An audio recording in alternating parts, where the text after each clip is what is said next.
Damos la bienvenida a nuestra última hora de clase de esta primera semana, jóvenes, y habíamos quedado en hablar sobre el papel del sector público, ¿sí?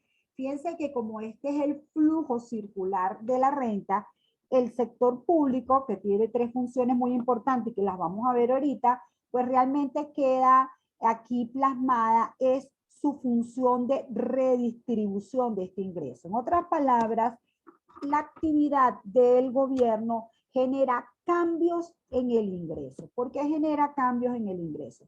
Porque este ingreso que se genera aquí va a recibir por parte del gobierno una acción de imputación, es decir, a los que ganan más renta se le va a extraer parte de esa renta y ese sector público lo que va a hacer es que parte de esa renta o va a extraer esa renta para redistribuirla entre otros grupos dentro de esta sociedad.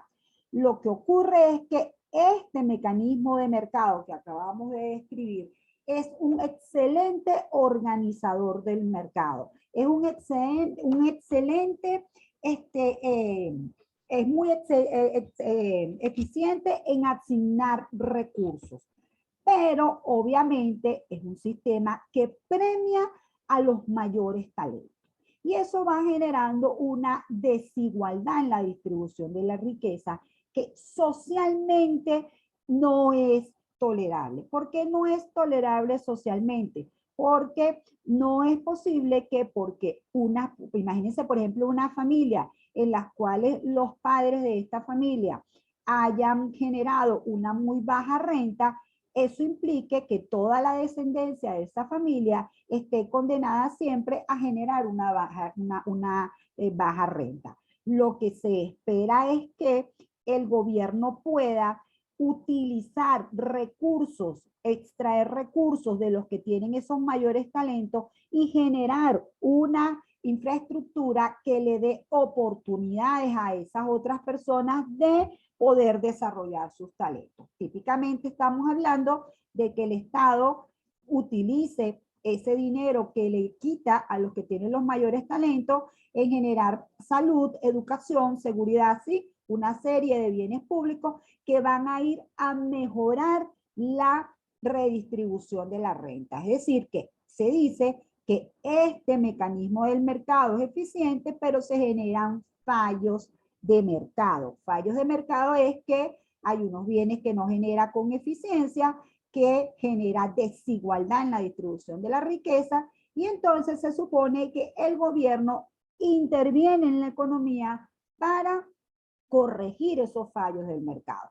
Obviamente, si la actuación del gobierno, en vez de corregir esos fallos, los empeora o genera unos fallos peores, pues entonces eso se llama fallos del gobierno, ¿sí? El papel del gobierno y del sector público general en la economía es algo sumamente discutido a nivel de los economistas. Siempre habrá los que tengan la visión de que el Estado no debe intervenir porque siempre que interviene distorsiona la renta, distorsiona las decisiones de los agentes económicos y siempre habrá otro grupo de personas en las cuales me incluyo que piense que el Estado es importante para mejorar la redistribución de la renta porque siempre una redistribución inequitativa va a generar problemas sociales. Recuérdense que a la hora de elegir los gobernantes, pues todos tienen derecho al voto y ahí es donde ocurren esas consecuencias nefastas de que no se escogen a los mejores gobernantes porque, bueno, no tenemos personas preparadas entendiendo el impacto de lo que es una gestión pública y entonces son presa fácil de cualquier populista, ¿sí? Entonces, bueno, concretamente entrando al papel del Estado. Tenemos que, a ver si esto se amplía, que sí, ok. Fíjense, ¿el gobierno qué es? El gobierno se define como una unidad institucional o sector de la economía que se caracteriza por cumplir, además de sus responsabilidades en el ámbito político. Recuerden que el gobierno está encargado de legislar, ejecutar y generar toda la actividad judicial que tiene que ver con el cumplimiento de las leyes. Además de eso, se espera que incursione en la economía con tres funciones importantes. Una es la regulación de la actividad económica para evitar los fallos del mercado, y ahorita vamos a ver los fallos del mercado más importantes. Dos, que haya una redistribución del ingreso y de la riqueza para reducir la desigualdad. Y tres, que contribuya a la estabilidad económica de manera de suavizar los ciclos económicos. Samuelson califica estas tres funciones como las 3 E: eficiencia, equidad y estabilidad. ¿Ok? Entonces vamos a entender cada una de ellas.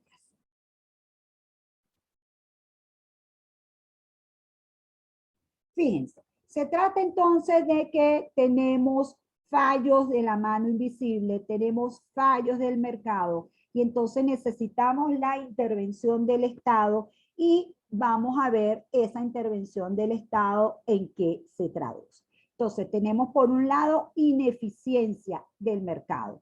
¿Cuándo el mercado se vuelve muy ineficiente? Primero, cuando hay concentración del mercado, cuando hay monopolios, cuando hay monosodios. Allí se pierde, ahí ese productor puede influir en el precio y si él puede influir en el precio, él va a tener una ganancia en detrimento del consumidor. Es decir, es la competitividad, es el hecho de que haya muchos productores y muchos consumidores lo que hace que funcione el mecanismo del mercado, lo que hace que los precios se generen con el libre juego de oferta y demanda. Siempre vamos a encontrar competencia imperfecta, es decir, que va a haber alguna influencia en el precio por parte de los empresarios, pero no es lo mismo competencia imperfecta que monopolio. Ahí en el monopolio, pues realmente es mucho el rol dominante de la empresa en la definición del precio y eso evita que se generen las señales indicadas de libre juego de oferta y demanda que permiten la eficiencia en la actividad económica. Otra importante ineficiencia que se genera son las externalidades negativas. Externalidades negativas como la contaminación, por ejemplo, que generalmente los empresarios no incluyen la contaminación dentro de sus costos y esto a la larga termina generándole a la sociedad unos costos tremendos. Entonces, esta es una ineficiencia del mercado que es importante corregir. Y la otra muy importante es que hay bienes que los empresarios no van a producir porque no son lo suficientemente rentables y sin embargo son actividades necesarias para el funcionamiento del colectivo. Esos son los que llamamos bienes públicos, ¿sí? Bienes que va a producir el gobierno, estamos hablando básicamente de defensa, salud, de educación, todo el tipo de bienes que genere el gobierno y que los puede disfrutar cualquier individuo de la sociedad. O sea, no es una relación directa de que se paga por el servicio, se obtiene el servicio, sino que aquí hay una generación del bien y cualquiera puede disfrutar de ese bien. Es colectivo el disfrute de ese bien. ¿Okay? Entonces, en ese sentido, para mejorar la ineficiencia del mercado, lo que se hace es que el Estado lo que hace es, en el caso de los monopolios, pues obviamente regula la actividad económica creando leyes antimonopolio, ¿ok? También con las externalidades negativas, por ejemplo, crea normas contra la contaminación. O, por ejemplo, si necesita estimular algunas actividades económicas, pues genera subsidios a esas actividades económicas. Y finalmente, él directamente asume la producción de estos bienes públicos. Entonces, él, en su carácter, no que crea una empresa pública, ¿ok? Sino que él, en su carácter de gobierno, utiliza los impuestos para poder financiar este tipo de actividades. Los impuestos puede generar otro tipo de ingresos, pero generalmente es a través de los impuestos que él subvenciona este tipo de actividades que realiza. Por eso es que típicamente estamos hablando de que los gobiernos pagan mano de obra, pagan por bienes y servicios para producir estos bienes que están aquí y eso forma parte entonces de lo que tiene que ver con la eficiencia del mercado. Luego viene el tema de la desigualdad, ¿ok? Este mecanismo, repito, está hecho para premiar a aquel emprendedor que ha arriesgado su capital, que ha emprendido una actividad económica y ha sido exitoso. Premia a los exitosos. Para que no haya unas consecuencias globales de esa desigualdad, entonces el Estado interviene. Interviene con los impuestos y da transferencias a los hogares. Eso hace, jóvenes, que entonces esa distribución, esa generación de ingreso primario, por una parte, reciba una sustracción por el lado de los impuestos y por otra parte se reciba una adición por el lado de las transferencias. En otras palabras, la actividad de redistribución del ingreso genera un ingreso, un nivel de ingreso disponible. Una vez que el Estado ha hecho esa redistribución, ahora sí tenemos finalmente un ingreso disponible que es el que va a tener dos destinos. O para el consumo, es decir, para gastarlo en los bienes y servicios y satisfacer las necesidades, y una parte se va a ahorrar. La parte del ingreso que no se consume es lo que llamamos el ahorro. Es esa porción que queda allí resguardada para consumo futuro. ¿Ok? Entonces, ese es el tema de la desigualdad que para mejorar la equidad genera la redistribución del ingreso, y esa redistribución del ingreso se hace a través de los impuestos y de las transferencias. ¿Ok? Y finalmente tenemos que la economía pasa por inestabilidad económica, es decir, pasa por ciclos económicos. Esos ciclos económicos se caracterizan o por periodos de inflación o por periodos de bajo crecimiento de alta tasa de desempleo. ¿Qué es lo que hace el gobierno allí? El gobierno aplica política económica para suavizar esos movimientos regulares de la actividad económica, y eso lo hace a través de la política monetaria, fiscal y cambiaria. Recuerden, dentro del circuito económico,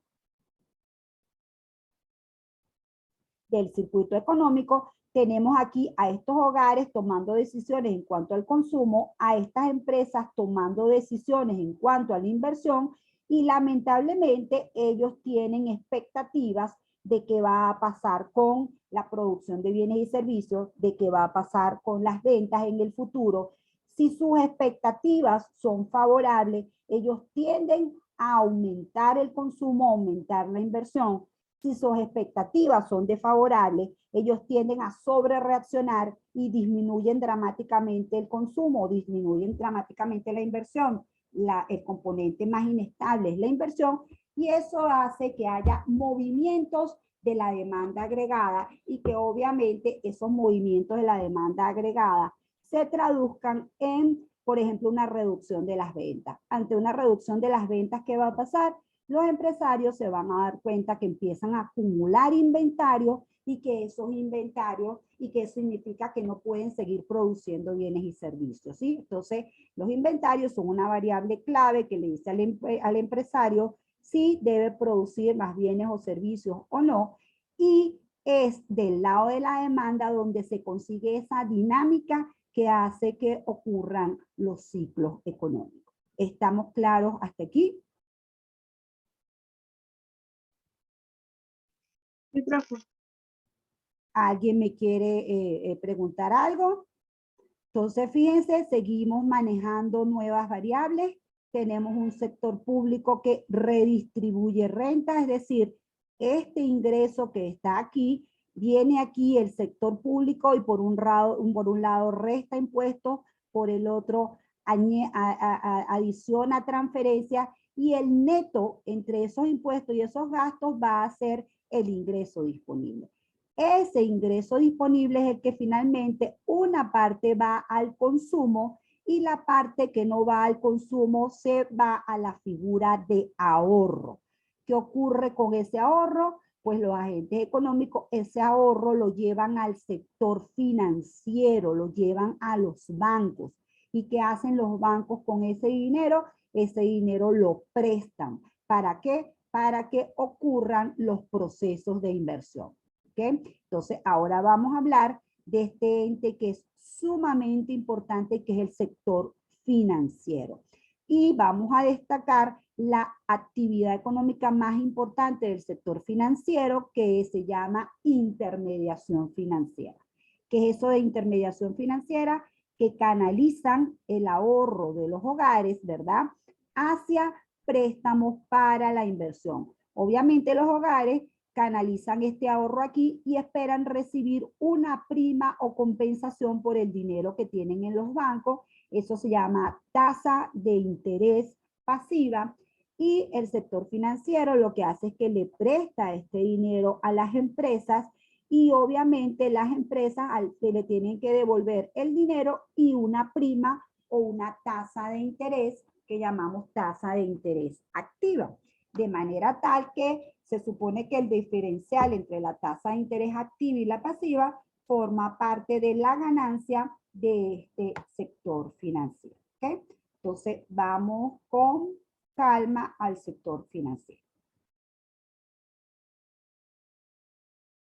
El sector financiero está conformado por el Banco Central y todo, el sector financiero está conformado por el Banco Central y todos los bancos u otras instituciones financieras que pertenecen al sistema financiero del país. Estamos hablando de empresas de seguro, estamos hablando de cajas de ahorro, es una gama tremenda, estamos hablando de las casas de bolsa, o sea, el sector financiero es un sector en el cual vamos a tener instituciones manejando instrumentos financieros, ¿ok? La actividad macroeconómica que nos interesa a nosotros es que los bancos se encargan de canalizar el ahorro de los prestamistas hacia los prestatarios, lo que se conoce como intermediación financiera, ¿ok? Entonces, un rol importante de los bancos. Tenemos el Banco Central, que es la autoridad económica más importante de un país, entre otras cosas, porque es el único que puede producir esa mercancía que se llama dinero, ¿de acuerdo? Es decir, que el dinero tiene un origen primario que es el que produce el Banco Central de Venezuela. Lo que ocurre, y lo veremos en su momento, es que cuando ese dinero entra a los bancos en esa actividad de intermediación financiera, pues el dinero se multiplica, va creciendo, ¿ok? De manera que en el sector financiero es importante a la hora de ver la oferta de dinero, tanto el rol del Banco Central como el rol de los bancos. ¿Ok? Entonces, fíjense, ¿de qué se trata esto? Existen dos mercados, el mercado de dinero y el mercado de capital. Siempre que hablemos del sector financiero, estamos hablando del mercado del dinero y el mercado de capital. En el mercado de dinero, la oferta de dinero corresponde a las monedas y billetes en circulación y el dinero que está depositado en los bancos. Muy importante que empiecen a entender esto desde el principio. Dinero es no solamente las piezas monetarias, no solamente las monedas y billetes, sino dinero es los depósitos de cuenta corriente, los depósitos de cuenta de ahorro y los depósitos a plazo. Todo eso se considera dinero. ¿Por qué? Porque al final el concepto de dinero es ese activo que es fácilmente intercambiable por bienes y servicios. Y todo el dinero que está en estas cuentas es intercambiable por bienes y servicios. Unos de mayor liquidez, obviamente lo más líquido es el dinero en efectivo, pero también usted con una cuenta de ahorro, si usted tiene una tarjeta de débito, fácilmente puede realizar sus compras, fácilmente puede intercambiar dinero por otros bienes y servicios. Entonces, repito, eso es lo que es dinero, las monedas y billetes y los depósitos en el sistema bancario. Obviamente, ¿quiénes demandamos dinero? Todos nosotros, ¿verdad? La población necesita dinero para poder hacer las transacciones económicas y somos los demandantes. En este mercado, entonces, vamos a tener oferta de dinero, demanda de dinero y el precio en este mercado es la tasa de interés. La tasa de interés es el precio del dinero, ¿ok? ¿Por qué la tasa de interés es el precio del dinero? Porque la tasa de interés es el costo que representa tener dinero. Fíjense, nosotros dijimos en el mercado de bienes y servicios que un precio era una relación de intercambio de dinero por otro bien y servicio. Obviamente, en el mercado de dinero no puede haber un precio del bien como tal porque sería cambiar dinero por dinero, no tiene sentido. Entonces lo que hay es un indicador del costo de oportunidad de tener dinero. Es decir, que siempre que usted tiene dinero en efectivo, usted tiene alguna pérdida de rentabilidad de no tener ese dinero en otros activos, como por ejemplo las acciones y los bonos. Entonces, ¿qué ocurre? Que siempre que sea la tasa de interés bajita, usted va a estar dispuesto a tener grandes cantidades de dinero en sus cuentas, no va a tener problemas. En la medida que la tasa de interés va subiendo, pues entonces usted se da cuenta de que tener dinero para hacer transacciones es costoso y se va a ir hacia otros activos financieros. Repito, no pretendo que todo esto lo entiendan hoy. Pretendo que vayamos masticando las cosas paso por paso.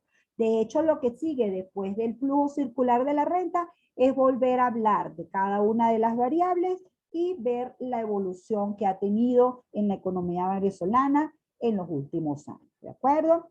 Entonces, fíjense, el circuito que teníamos allá arriba se los plasmo aquí haciendo como que una amplificación.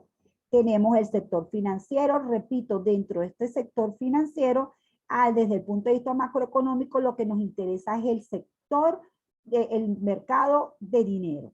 Y dentro del mercado de dinero vamos a tener al Banco Central y a los bancos, ¿ok?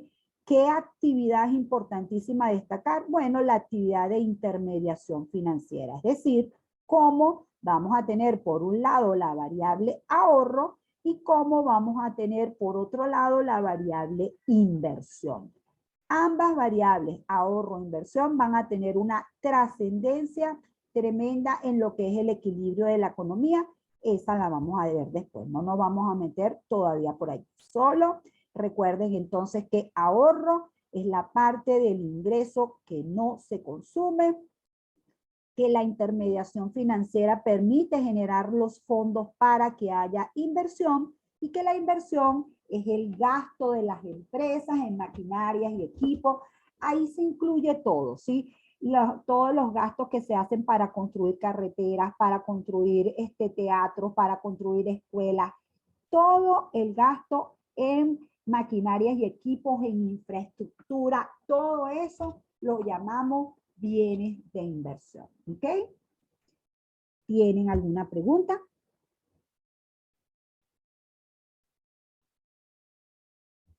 ¿Están ahí conmigo? ¿No se han ido a otro lado? Aquí estamos, profe. Claro, profe. Oh, muchas gracias. Aquí me gusta. Entonces, fíjense, vamos a pasar al sector externo de la economía. El sector externo no se refiere realmente a una entidad como tal, sino que simplemente le llamamos sector externo a ese ámbito de la economía en el cual vamos a contabilizar, vamos a registrar los flujos del ingreso de la economía con los no residentes. Entonces, ¿qué hacemos los residentes de un país con los residentes de otros países? Bueno, vendemos bienes y servicios, le compramos bienes y servicios, compramos activos financieros del resto del mundo o le pedimos prestado al resto del mundo. ¿Sí? Todo ese movimiento financiero. Veamos el circuito aquí. Repito, vamos a tener a la economía nacional, vamos a tener lo que llamamos el resto del mundo, que son los países, y entonces va a haber un flujo de dinero que sale y un flujo de dinero que entra. Por ejemplo, en el caso de que haya una exportación, que es la venta de bienes y servicios al resto del mundo, va a entrar dinero a la economía nacional. ¿Por qué? Porque salen los bienes y servicios y se recibe dinero en la economía. En el caso de las importaciones va a ser lo contrario. Va a haber salida de dinero porque hay que pagar por esos bienes y servicios que son comprados a otros países, ¿ok?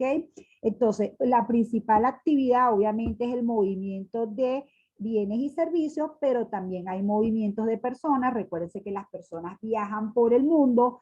También estamos hablando de que ocurren transferencias, que se llaman transferencias corrientes, y finalmente hay un movimiento de rentas. Siempre que uno tiene un activo financiero, eso le genera una renta o una ganancia. Es decir, por ejemplo, si usted tiene una cuenta de depósito, eso le genera unos intereses. Si usted tiene una maquinaria y equipo y la alquila, eso le genera un ingreso por ese alquiler. Si usted es dueño de una tecnología, usted recibe una regalía por esa tecnología. Siempre va a haber ingreso por renta y todo eso se contabiliza aquí en el sector externo de la economía. Importante entender que esta economía tiene su moneda nacional, estas economías todas tienen su moneda nacional y el intercambio no ocurre entre las monedas de los países, sino que existe un grupo de monedas que se llaman divisas, ¿ok? Y ese grupo de monedas que se llaman divisas son las que son aceptadas internacionalmente. ¿Cuáles son las divisas que son aceptadas internacionalmente? A ver. ¿Quién me las dice?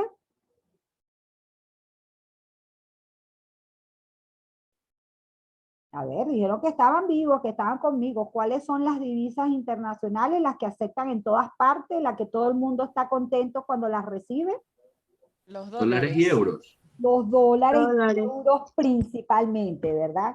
Básicamente son esas dos, porque ya las otras, el yen, la libra, el yuan, o sea, ya ahí son cosas menos, ¿cómo se llama? Menos aceptadas internacionalmente. Entonces, eso hace que aquí en este mercado se genere un mercado de monedas y además se genere el precio al que se intercambia esa moneda nacional por alguna de esas divisas. De manera tal que aquí el precio que guía las decisiones de los residentes para hacer sus transacciones con los no residentes es el tipo de cambio. ¿Ok? Por eso es que el tipo de cambio es el precio al que se intercambia moneda nacional por moneda extranjera. Fíjense que les coloco aquí, el tipo de cambio garantiza el equilibrio entre ambas cuentas, juega el papel del precio en la oferta y la demanda de un bien. Es la señal. Un importador va a estar respondiendo al tipo de cambio. ¿Cómo debería responder el importador al tipo de cambio? A ver, si sube el tipo de cambio, ¿qué debería pasar con ese importador? ¿Debería estar dispuesto a importar más o importar menos? ¿Quién se aventura a responderme? Importar menos. ¿Por qué? Porque resulta que cuando aumenta el tipo de cambio hay que dar más moneda nacional para obtener una unidad de moneda extranjera. Es decir, la moneda nacional se deprecia y hace que se encarezcan las importaciones, ¿verdad? Y en el caso de los exportadores, ¿qué creen ustedes que ocurra en el caso de una depreciación del tipo de cambio? Que demandarán más. Va a querer demandar va a querer ofrecer sus divisas, perdón, en el mercado. ¿Por qué? Bueno, porque resulta que en economías normales, no en la venezolana ahorita en estas circunstancias, un exportador recibe esa divisa, pero tiene que hacer los pagos en moneda nacional. Si pidió un préstamo, lo paga en moneda nacional, la mano de obra la paga en moneda nacional, y obviamente en la medida que él reciba más moneda nacional por la misma unidad extranjera, pues entonces él se ve motivado a intercambiar sus dólares por esa moneda nacional. ¿Ok? Entonces, este es un mercado donde se van a registrar las transacciones y todo depende del precio que garantiza esas transacciones. Es el mercado de, ¿cómo se llama? De monedas, el mercado cambiario. ¿Ok? Entonces, fíjense, no me olviden, por favor, lo que hemos visto hasta ahora y empezamos a entender las cosas siempre en términos de gráficas y siempre en términos de mercado. ¿Ya ven la pantalla completa? Sí, profe. Sí, profe. Entonces, por favor, recuerden que lo primero que les he dicho es que existe una ecuación macroeconómica muy importante donde la oferta agregada es igual a la demanda agregada. Y que eso se traduce en que el PIB o el ingreso, vamos a ponerlo ahorita como ingreso, va a ser igual al consumo, que es el gasto de las familias, al gasto del gobierno, que lo ponemos con G, a la inversión, que es el gasto de las empresas, a las exportaciones y le restamos las importaciones. ¿Por qué restamos las importaciones aquí? Porque realmente las importaciones forman parte de esa oferta de bienes importados que permite, que puede ser bienes que hayan comprado los hogares, el gobierno o las empresas, ¿ok? Como nosotros lo que nos interesa es la producción nacional, esas importaciones las pasamos de este lado, ¿ok? Esa primera ecuación, repito, importantísima. Y recuerden que de esa... Ay, Dios, ¿qué pasó aquí? Denme un segundito. Y recuerden que de esa ecuación se obtiene el PIB, el nivel general de precios, que lo vamos a llamar ahorita índice implícito del PIB, y el nivel de empleo de la economía. Tenemos entonces un mercado consolidado.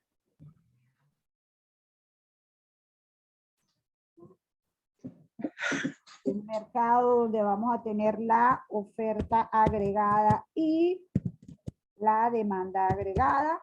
Entonces, en ese mercado consolidado, por ahora nos vamos a olvidar del PIB potencial, solamente vamos a trabajar con el PIB real.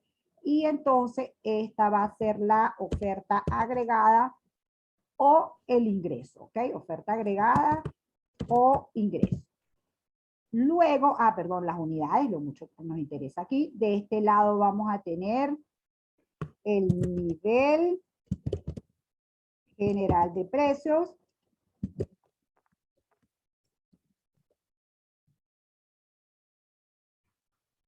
Y de este lado vamos a tener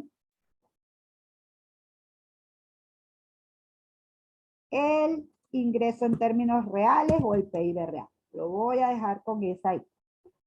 También en este mercado vamos a tener la demanda. Muy importante que el rol es para ambas, para la oferta y para la demanda. Y entonces la demanda agregada va a ser igual a la suma del consumo más la suma del gasto del gobierno, más la inversión, más las exportaciones netas, que sería exportaciones menos importaciones. Esto también se lee. Si ustedes ven A más XN, significa exportaciones netas. Entonces, repito, aquí vamos a tener nuestro punto de equilibrio y en ese punto donde ambas coinciden es donde vamos a tener el nivel de equilibrio Y sub E.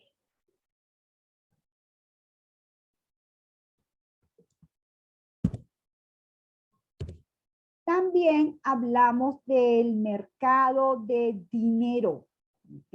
Entonces vamos a ir trabajando ya desde ahorita con la idea de que existe un mercado de dinero, que ese mercado de dinero tiene como todo mercado su oferta, su demanda y su precio, ¿ok? De este lado va a estar el precio del dinero, que es la tasa de interés. Esa la vamos a tener con esa I. Bueno, vamos a ponerle tasa de interés, que ahorita estamos en tasa de interés. Estamos trabajando con los nombres completos. De una vez, entonces se van a ir familiarizando que es esta I latina minúscula. Y de este lado lo que vamos a tener es la cantidad de dinero. Hemos dicho que esa cantidad de dinero tiene que ver con el dinero en efectivo más lo que está depositado en el banco y realmente su nomenclatura M de money, ¿ok? vamos a tener aquí, fíjense, una cosa importante, la oferta de dinero la vamos a tener como una línea vertical. ¿Qué significa que la oferta de dinero tenga una línea vertical, jóvenes? ¿Reacciona a la tasa de interés? ¿O no reacciona a la tasa de interés? Sin miedo, jóvenes, no comemos. ¿Esta variable reacciona a la tasa de interés o no reacciona a la tasa de interés? Cuando la ponemos así vertical, ¿qué es lo que queremos decir? Que no reacciona. Que no reacciona a la tasa de interés. Muy bien, amor. Dios me la bendiga. ¿A qué reacciona la oferta de dinero? Es una decisión de política del Banco Central. Es decir, el Banco Central no está para estar cambiando la tasa a ver si obtiene más cantidad o menos cantidad de dinero o más rendimiento por el dinero. No, nada de eso. El Banco Central está para influir en la cantidad de dinero tratando de que haya, ¿verdad?, suficiente cantidad de dinero para lograr las transacciones económicas. Luego tenemos la demanda de dinero y esa demanda de dinero, que es MD, va a estar formada por las personas. ¿Por qué? Porque resulta que se demanda dinero principalmente, no es para lo único, pero se demanda dinero para poder comprar estos bienes y servicios que se producen aquí. ¿Ok? Entonces, obviamente, como todo mercado, fíjense que siempre vamos a trabajar con la idea del equilibrio. Aquí se genera la cantidad de dinero, ¿verdad? Y se genera la tasa de interés de equilibrio. Poco a poco iremos dilucidando el papel preponderante que tiene la tasa de interés en la economía, pero por ahora simplemente lo que estamos haciendo es presentar las variables. ¿Okay? Entonces esta es la tasa de interés de equilibrio. ¿Okay? Finalmente, a ver, me queda menos de un minuto. ¿Ustedes creen que estos mercados estén íntimamente relacionados? Por supuesto, ¿verdad? Están íntimamente relacionados por la conexión que hemos hecho. Y vamos a enseñar que esa interrelación se llama teoría cuantitativa del dinero. Teoría cuantitativa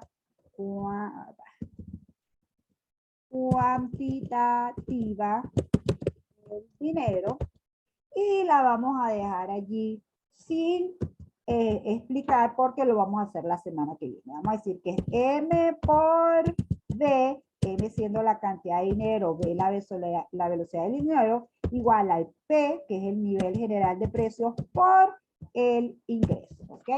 Este ingreso que se ha generado aquí, este nivel de precio que estaba aquí, esta cantidad de dinero es esta M, y esta B que está aquí, que es mayúscula, es que el dinero circula varias veces para poder obtener los bienes y servicios. Y cierro aquí, esperemos que el minuto me lo deje, como el precio es una variable macroeconómica, el nivel general de precio es una variable macroeconómica que resulta de M por V entre I. Entonces, bueno, ya hicimos una larga exposición de lo que es estos mercados. Seguimos